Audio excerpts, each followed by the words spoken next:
Mega, I'm back! Di ba guys, nag-video ako, pinakita ko sa inyo yung naipon kong bayang 20 pesos at naubos na yon dahil nga may ginamit akong doon sa pera na yon. At ngayon, isi-share ko din sa inyo na may naipon din ako pera na kapag may 20 pesos ako, iipunin ko. At eto na, nabuo ko na. Ito ko na mga omegang naipon for 1 year. Umabot ng, kung may mahahawakan kang 200 pesos, iniipon ko talaga. At pinahawa ko kay tatay. Kung may 12 pesos siya ibibigay, hinihingi ko dahil nga nag-iipon ako ng 200 pesos. So ito, naipon ko siya ng 46,000.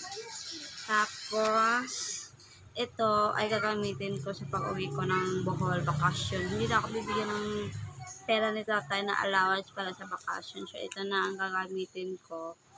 Pero hindi ko to ubusin dahil may gagamitin pa akong pera dito. Pero at least may naipon na kaming pera. May naipon akong 200 pesos. Kaya kayo mag-ipon kayo ng pera ng 200 pesos every day. Makakaipon talaga kayo ng 20 pesos. Diba, yung una is baya, nag-ipon ako ng 20 baya. So, naipon siya ng 7K. So, naipon siya ng 7K. Tapos ngayon, naipon tong 200 pesos everyday kung mayroon man o wala. Kung mayroon kang makahawak ka ng 200 pesos. So, nabuo siya. 100 nagsisimula. January siya nagsisimula hanggang December.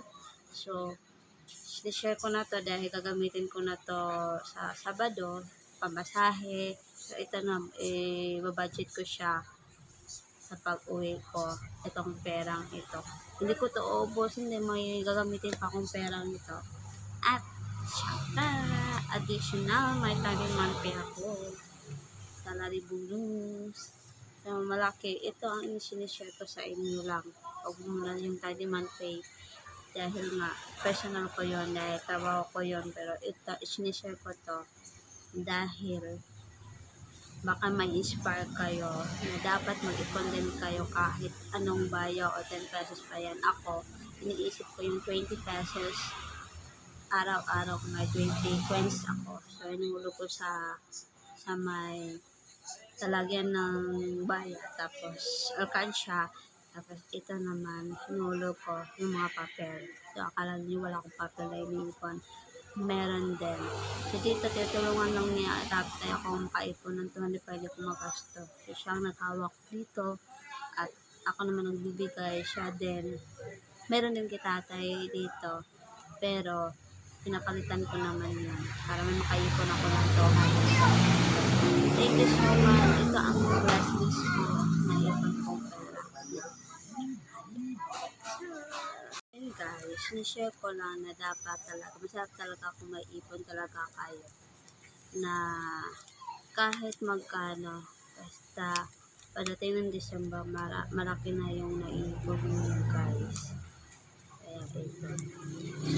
Itong naipon ko, January to December, umabot na siya ng 46,000. Tapos yung baya kong 20 pesos, umabot ng 7K.